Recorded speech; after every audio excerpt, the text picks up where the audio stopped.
everyone, and welcome to the very first 2021 Hazardous Artist video. We're gonna call it Season 2, Episode 1, Chaos. I don't know. I thought that was a good title at the time when I thought of it just now.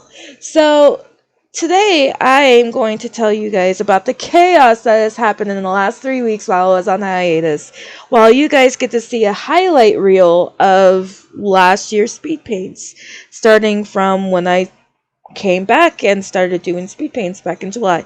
So, oh man, it has been absolutely nuts. And a part of me realized that I could have gone one more week with normal Melzoc stuff and then gone on my 3 week hiatus, which would have been the best course of action because I'm still not moved in. And there's a reason, which I will tell you in this video. So let me just kind of preface what is going on. So my family and I here in California, so Ken and his parents and we had to leave this house ASAP. Like, we didn't have a choice. If you know, you know. We didn't have a choice, and we're not exactly the richest people on the planet. So, and because of the eviction moratorium, or whatever it's called, no one was getting evicted. So there weren't a lot of places leasing, and I've looked, I spent 2 months looking for a place to rent for Ken and we couldn't find a place within our budget because it was either like $1,500 a month, which neither of us really, especially me, could afford with all the bills that we have, and have pets allowed because I'm not giving up Reina. But there weren't a lot of places that were affordable that didn't take cats. So yeah, there was that. So we're not exactly the richest people, and all the properties up here are super expensive for sale. And it was hard. It was very hard to look for a place. And eventually we had to settle on a place. It took a couple of weeks of going back and forth on this property and examining it and trying to figure out what needs to be done to make it. And so there was a lot of thought put into this property that Ken's parents bought. And the problem with it is that it's been abandoned for about 20 to 30 years. So there's overgrown plants. There's a lot of fun stuff in the house. If you know, then you know. I really don't want to say what it was, but if you know, you know. And lots of poison oak. that was fun. There's a story to that too. So it's Ken's parents. Ken's parents bought the property. And I would have been like, if it weren't for the fact that Ken's father can build pretty much anything. And I know this because he does that for his job anyway, but he knows electrical, he knows plumbing, he knows it all. So I have the utmost faith that we can get this done. Whether or not we get it done super quick is a different story. Which doesn't bother Ken and I because we bought a trailer and we bought the game night trailer. So we do game night every Saturday and with our best friend. And our best friend found out that this was happening and he offered to sell the trailer to us. And we agreed. So we bought the game night trailer and now we have game night at the other property. But so that happened. So we're all going to be kind of living as a separate entity in trailers and stuff until this house gets renovated and redone. And it was kind of hard. The first week, nothing really happened much. I weed-eated and I lopped off some branches on some bushes while Ken and his father determined which of the outlets in the house were operational, which weren't. And that was a trip and a half. So, and then I cleared out the house as best as I could because some of the landowners' property was still in there and we wanted to make sure that the landowner still had his property somewhere where he could pick it up. And so we did that. And I went into the basement. Yeah, there's a basement. And I went into the basement. And there's this one room in the very back. And I call it the cult room, you guys, because it's surrounded by concrete. And there's a giant metal door. You cannot tell me that there wasn't any shady things happening in that room. Concrete walls and a big metal door. So I told, because it has to be cleaned out, and I told Ken's father that I refuse to go down there without a buddy, because if a demon portal is going to open and take me, then I want a friend there to know that it happened. So I'm not going in that part of the basement alone. But I did clean out parts of the basement that were, lit with sunlight, because it made me feel more safe. And it's not like I really have that, like, deep gut creepy feeling or anything. It's more of a teasing, playful thing, because, I watch too many movies. But, again, it's really dark in that section of the basement. I really don't want to be back there by myself. So, after I cleaned out the basement and the upstairs to the best of my abilities, I just, didn't touch the house after that. And I decided to work outside. Which was a bad idea, because after that, you guys, I got the worst poison oak allergic reaction ever. It was all over my body. It was literally from my face to my knees. And after a while, the calamine lotion wasn't working. The poison oak was still spreading.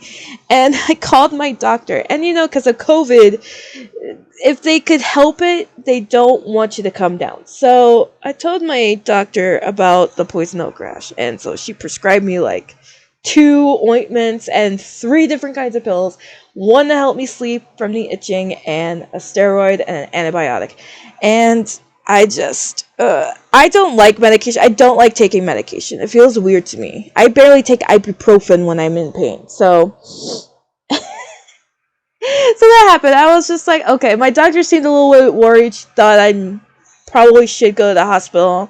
And I was just looking at the rashes on my arms and going, if I was gonna die, I was gonna die the week before when it was bad too. So I don't think I was gonna die. I knew I wasn't gonna die. It wasn't that bad. It was just annoyingly everywhere and super itchy, everywhere. And after a day of using the lotion, just one day, one 24-hour day, my doctor called me back. It's like, how's it going? Is it getting any better? It's been 24 hours. I don't think it's going to get any better in that time. And I told her, no, it's still spreading. And it wasn't spreading exponentially so. It was one new spot in the back of my knee. And my doctor she couldn't see it, so how could she know how bad it was? But she told me to go to the ER. And I was just like, I don't want to go to the ER. So I just told her, I just agreed with her, and I said, yeah, I'll go to the ER, and hung up. And I called my mom. I'm like, Mom, what do you think? And my mom's like, maybe a second opinion would be nice. And I said, okay. And I called Ken, and then I talked to someone else. And I'm like, what do you think? Should I go to the ER? And they're like, get a second opinion. So I actually went to urgent care down in the valley. And the guy, I told him 3 separate times, okay? I told him 3 times that I'm from the mountains at 4,000 feet. And then I told him 3 separate times that I was 100% in contact with poison oak. 100% in contact with poison oak. And you know what this doctor diagnosed me with? Scabies. He diagnosed me with a skin parasite.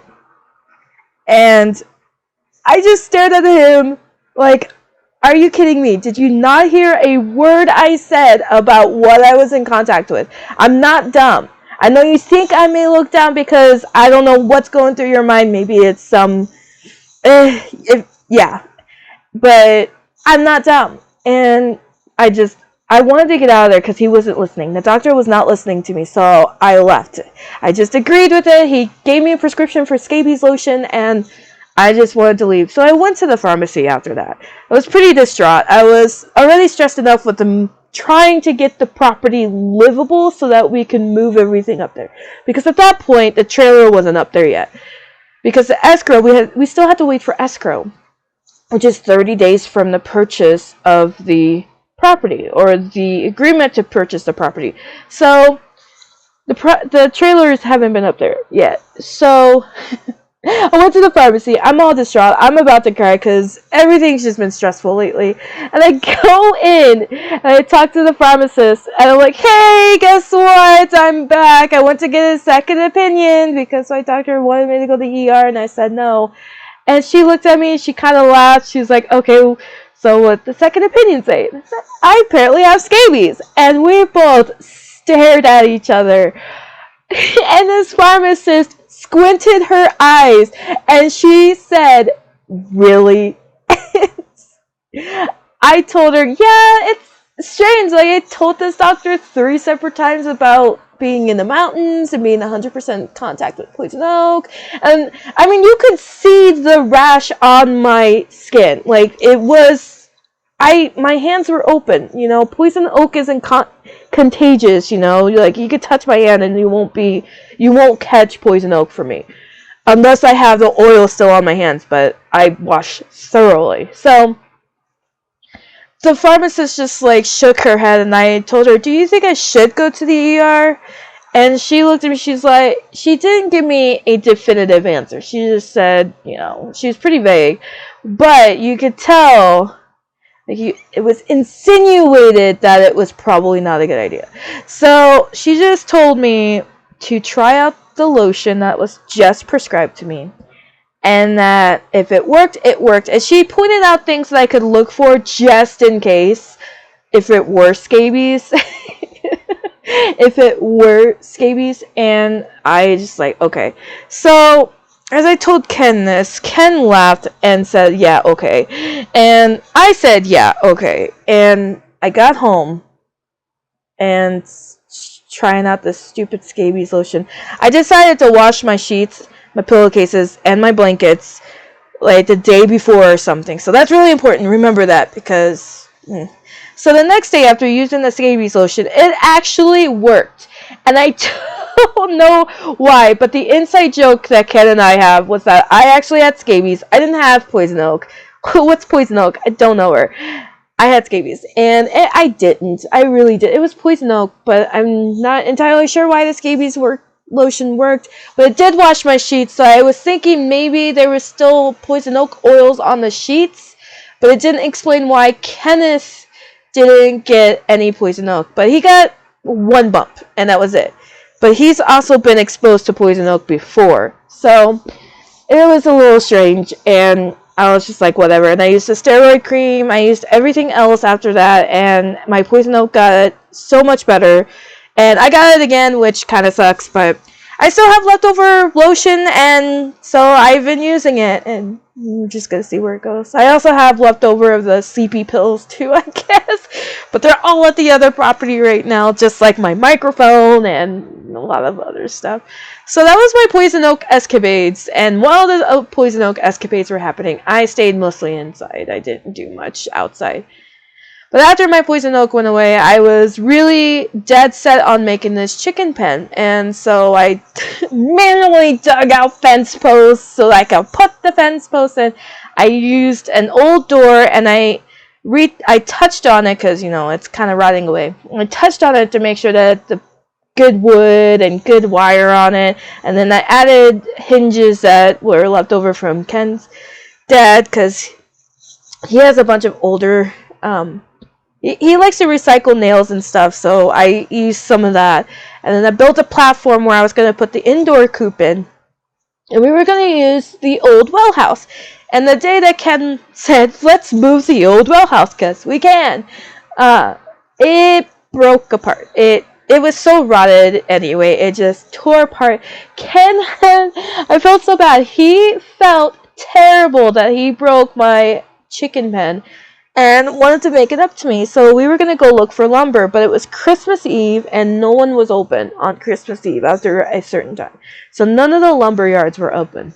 And we went to Tractor Supply, and Ken saw this prefabricated chicken coop and looked at me as I looked at it and went, this is nice. And he bought it for me, and I was very touched. And also very like, oh my gosh, why would you do this? And, you know, saying I love yous all over the place because that was really nice of him to do. So he got me a prefab chicken coop, to which it is now built. And I finally got a roof over a chicken wire roof over the outdoor pen. So the chicken pen's completed.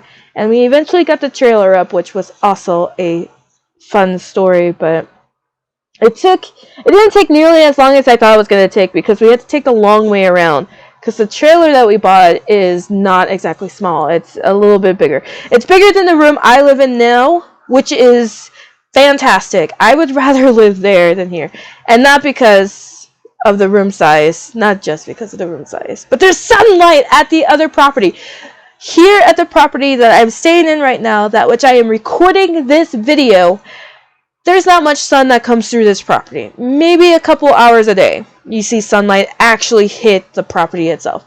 But at the other place, we get sunlight. And it's amazing. I stayed there one full day from like 8 a.m. to dark. And it was just mind-blowingly awesome with all the sunlight coming in. I have not lived in a house, like in a room where Kenneth and I resided most of our lives. In 4 years, we have not had sunlight pour through a window in the house. So this was a nice change. And now my joke is, are we moved in yet? Every single day I make that joke. Because why not? It's beautiful up there. And the view from the property, you guys, is so fantastic. You can see the valley from our property. And there's this little deck outlook that overlooks the valley and all that scenery. It's so beautiful. So another reason why I really love that property other than the sunlight. And the work that needs to be done on the property is going to be hectic. I've cut myself more times on fence wire and chicken wire than I care to imagine, including a cut that went through my palm, which sucked. But it was just like a cat scratch more than it was anything else. So that was, oh gosh, yeah. So the fence is almost up. We got we put in like 20 fence posts. We finally bought an auger, so we didn't have to actually dig manually. But we had to make sure that the poles were straight and all of this other stuff. Going through more poison oak, which is why I got it again. And we got a lot of the wire is up already because we have a dog that doesn't want to stay still. So a lot of the wire is already up. And we've already trenched through the property to add our well power and our power in general to the well and everything. So all of that is being done as we speak, and the trailer is on the property, obviously. So it's getting there, and there's progress, which is why I have not moved yet. And yeah, I really hope it's soon, because this room is looking barren. My cat's getting kind of nervous because she knows there's things disappearing. We're not home most of the time. So it's been a little bit difficult for her, and I really want to get her over so she can be acquainted with the property. And with that, you guys, we are coming to close to this highlight of 2020 video for the very first episode of Hazardous Artist in 2021. I hope you guys enjoyed the chaos that I had to go through, which was most of it my poison oak escapades. And I hope to see you guys next week with a brand new video of Hazardous Artist related BS. And yeah, alright, so I am back. And that's all that needs to be done. I am back. I may go back on a little hiatus, but it would depend on how this move goes. And yeah, if you guys are interested in the Hazardous Artist videos, then don't forget to subscribe to my YouTube channel, because Hazardous Artist videos are not the only videos I post to my YouTube channel. And yeah, like, comment, share, and tell everybody about this kooky hazardous artist and her 3-week adventure trying to move to a new property that is going very slow. And I'll see you guys next week. But until then, dare to create.